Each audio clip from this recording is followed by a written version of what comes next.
Hello, प्रसादिक healer बोलतोय.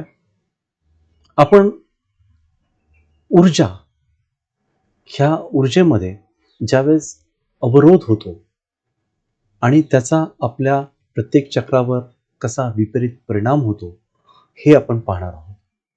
मित्रांनो, ज्यावेळेस आपण ऊर्जा या विषयावर आपण जे चक्र सिस्टीम आहे, जे चक्र बॅलन्सिंग सिस्टीम आहे त्याच्याविषयी बोलतो, त्यावेळेस ऊर्जेचा आपल्या जे चक्र आहेत त्या चक्रावर ज्यावेळेस आपण परिणाम पाहतो त्यावेळेस आपण एक लक्षात ठेवली पाहिजे की ही जी ऊर्जा आहे ही ज्यावेळेस हार्मनी किंवा सहजतेने ज्यावेळेस प्रभावित होते त्यावेळेस काय होतं.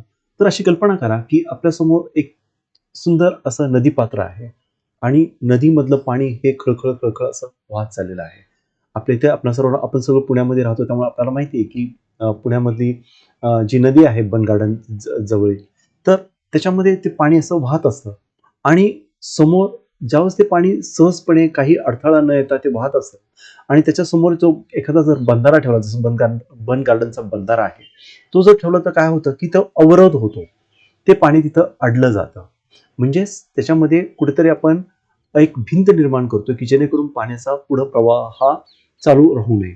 आणि असंच होतं, आपली जी प्रवाहित झालेली जी ऊर्जा असते त्याच्यामध्ये जर कुठे जर अडथळा जर आला, अवरोध जर निर्माण झाला, तर आपली ही जी सिस्टीम आहे त्याच्यामध्ये जे हार्मोनी आहे, जे ज्याला आपण म्हणतो संतुलन म्हणतो, ते काम करणार नाही.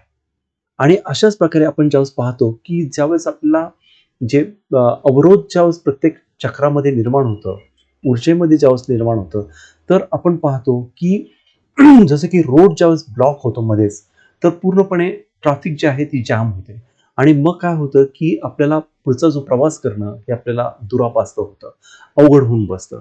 आणि मग जसं आपण पाण्याला जसं पाण्याला जसा अडथळा निर्माण होतो, जसा प्रवाहित रोडला जसा अडथळा निर्माण होतो, तसंच त्याच प्रकारे आपली जी ऊर्जा आहे तर ऊर्जेला देखील जर मध्ये जर अवरोध निर्माण झाला, अडथळा निर्माण झाला, तर आपले जे चक्र आहेत ते चक्र व्यवस्थितपणे कार्य करू शकत नाही, कार्यप्रवण व्यवस्थितपणे राहू शकत नाही. आणि ही अत्यंत महत्त्वाची गोष्ट आहे की आपले चक्र व्यवस्थितपणे कार्यान्वित होणं आवश्यक आहे. मग आपण हे बघतो की ज्याला अवरोध म्हणतो ते आपल्या जे वेगवेगळे चक्र आहेत त्या चक्रावर कशा प्रकारे अ, विपरीत परिणाम करतं ते आपण एक एक करून तपासून पाहूया. मग आपण प्रथम पाहतो की रूट चक्र, की ज्याला आपण मूलाधार चक्र. जर मूलाधार चक्राला जर अवरोध झाला असेल तर सर्वप्रथम आपली जी स्टॅबिलिटी म्हणतो, जी आपली ज्याला आपण स्टेबल म्हणतो, ते स्टेबल जे आपण जे राहतो, ज्याला आपण धीराने आपण राहतो, त्याच्यामध्ये अडथळा निर्माण होतो. आणि मग हे काय होतं की आपण पाहतो की ज्याला आपल्या ज्या फीलिंग्स म्हणूया, की ज्याला इन्सिक्युरिटी आपण स्वतःमध्ये आपण अनुभवतो. त्याचप्रकारे आपण आपल्या जे ग्राउंडिंग म्हणूया, की जमिनीशी असलेलं आपलं घट्ट नातं किंवा ज्याला आपण स्टॅबिलिटीसाठी ज्या आवश्यक ज्या बाबी आहेत, त्याच्यातली जी वीण आहे, ती कुठेतरी कमी पडते आणि मग आपल्या लक्षात येतं की ह्या गोष्टींमुळं आपलं जे आरोग्य आहे, ते आरोग्यामध्ये बिघाड निर्माण होतो. मग आपण पुढचं जे चक्र आहे त्याला आपण म्हणूया सॅक्रल चक्र किंवा ज्याला आपण स्वाधिष्ठान चक्र देखील आपण म्हणतो. आणि मग याच्यामध्ये जर अवरोध निर्माण झाला तर काय होतं, तर आपण एक पाहतो की आपली जी सृजनात्मकता आहे, तर सृजनात्मकता ही लोप व्हायला किंवा त्याच्यामध्ये बिघाड व्हायला सुरुवात होतो. आणि हा जो नैसर्गिक जो फ्लो असतो, ज्या इमोशन्स असतात, ज्या भावना असतात, त्याच्यावर देखील ह्याचा विपरीत परिणाम होतो.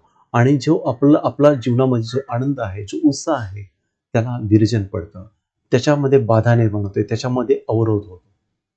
मग आपण त्याच्याही पुढे जातो आणि ज्याला आपण म्हणतो सोलर प्लेक्सस चक्र किंवा ज्याला आपण म्हणतो मणिपूर चक्र. ज्या मणिपूर चक्रामध्ये जर अवरोध निर्माण झाला तर काय होतं, तर त्या जर मणिपूर चक्रामध्ये जर बिघाड झाला तर आपली जी पॉवर हाऊस आहे, जे पॉवर सेंटर आहे, त्याच्यामध्ये बिघाड निर्माण होतो. आणि मग जो नैसर्गिक ज्या भावना आहेत, त्याचा जो प्रवाह आहे, त्याच्यामध्ये अवरोध निर्माण होतो. आणि मग त्याचा परिणाम असा होतो, की आपल्या जे स्ट्रगल जे आहेत, तो स्ट्रगल निर्माण होतो. आणि मग त्याचबरोबर आपल्या एक लक्षात येतं, की आपलं सेल्फ एस्टीम आहे. तर सेल्फ एस्टीम किंवा जो विश्वास आहे, तो देखील कमी होतो आणि आपली जी ऊर्जा आहे, जी आपली शक्ती आहे ती देखील कमी कमी होते, त्याच्यामध्ये देखील अवरोध निर्माण होतो.